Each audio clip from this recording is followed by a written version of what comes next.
لیکن میں یہاں گزارش کر رہا ہوں صدارت خطبے کے لیے جناب جانب گرور صاحب سے کہ وہ بھی اپنے خیالات کے اظہار کریں۔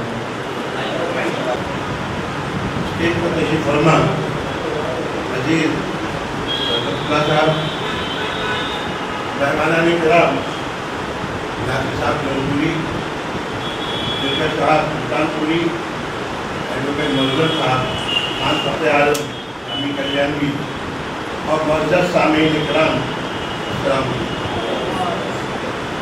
وقت کافی ہوا ہے، کوئی طول طویل گفتگو کا موقع نہیں ہے، لیکن چند باتیں مختصر اجمالی انداز میں آپ کے سامنے کرتا ہوں۔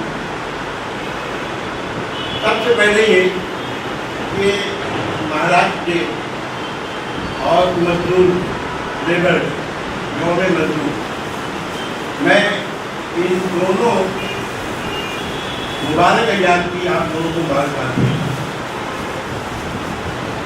یوم مزدور کی مبارکباد اس لیے کہ ہمارے یہاں مذہبی اعتبار سے، دنیاوی اعتبار سے جو باتیں تھیں ایڈوکیٹ معظم صاحب نے بڑی تفصیل سے آپ کے سامنے رکھی۔ مذہبی اعتبار سے ہمارے یہاں ایک ایک ذرے کا احترام ہوگا۔ جو شخص ذرے کا احترام نہیں کرے گا تو سورج کا احترام کرے گا۔ مزدوروں کے تعلق سے اسلام کا یہ متفقہ فیصلہ ہے، العنان یہ گفتگو کی گئی ہے کہ اس کا پسینہ چھوٹنے سے پہلے اس کی مزدوری ادا کرنی ہے۔ اگر اس پر عمل کرنا شروع کر دیں تمام لوگ تو میں سمجھتا ہوں کہ کہیں غربت نہیں ہوگی، کوئی بھوکا اور پیاسا نہیں کرے گا۔ ہوتا یہ ہے کہ لیبر کوڈ موجود ہے، جناب ایڈوکیٹ معظم صاحب جانتے ہیں کہ مزدور اپنے جائز حق کے لیے پوری کوشش کرنے کے بعد 2-3 سال تک اپنی اجرت نہیں پاتا۔ حکم پسینہ چھوٹنے سے پہلے بھی۔ دوسرا یہ ابھی تفصیل میں جانے کا موقع نہیں ہے، وہ بہت دور سے ظاہر سی بات ہے کہ جہاں بے انصافی ہوگی وہاں تک کھلا ہوگی۔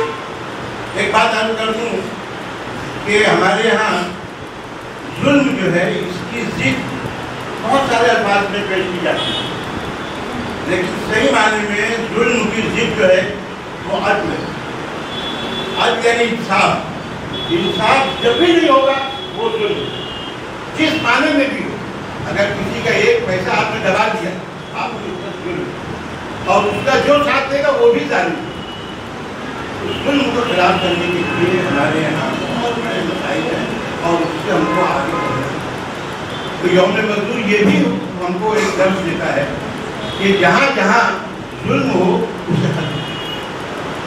مہاراشٹر کے ایڈوکیٹ معظم صاحب نے بتایا کہ 1960 میں مہاراشٹر اسٹیٹ کا قیام وجود میں آیا اور اسی کے ساتھ گجرات نامی ایک اسٹیٹ بھی سامنے آئے۔ اس سے پہلے 1960 سے پہلے تک خود ہم نے ہمارا جو SSC کا امتحان پاس کیا معظم صاحب تو 1959 میں کیا۔ 1959 میں ہم لوگوں نے جو امتحان پاس کیا SSC کا وہ بامبے بورڈ ہوا تھا اور بامبے اسٹیٹ کہا جاتا ہے۔ اس کے بعد وہ ہوگا بات اس میں بھی جہاں بھی کود کود ہوتی ہے، چاہے وہ ایک گھر کا معاملہ ہو، ایک علاقے کا معاملہ ہو یا ایک شہر کا معاملہ ہو، بہت زیادہ تکالیف سامنے آیا ہے۔ اب دونوں اسٹیٹ بہت مزے میں ہیں، اللہ کرے دونوں اسٹیٹ کا بہت زیادہ ترقی اور ارتقا کا معاملہ ہو اور لوگ سب سے بڑی چیز یہ ہے کہ وہاں رہنے والے امن و امان کے ساتھ، خوشحالی کے ساتھ اور بھائی چارگی کے ساتھ۔ اگر امن و امان نہیں ہے آپ کسی بھی ترقی کر لیجیے، سب آپ کے گھر میں خون برستا ہے لیکن آپ ذہنی طور پر اگر کچھ نہیں ہے تو آپ کی ساری ترقی بے معنی ہے۔ اب اس کے بعد میں ان دونوں صاحبان گرامی مبارکباد پیش کرتا ہوں کہ ان کے نام نامی سے اور ان کی یہاں آمد کی بنیاد پر یہ ایک مشاعرہ ترتیب کیا گیا ہے۔ جناب ناصر صاحب، حالانکہ میں ان دونوں صاحبان کے تعلق سے نہیں جانتا، لیکن یہ ضرور ہے کہ یہ اس میدان کے سپاہی ہیں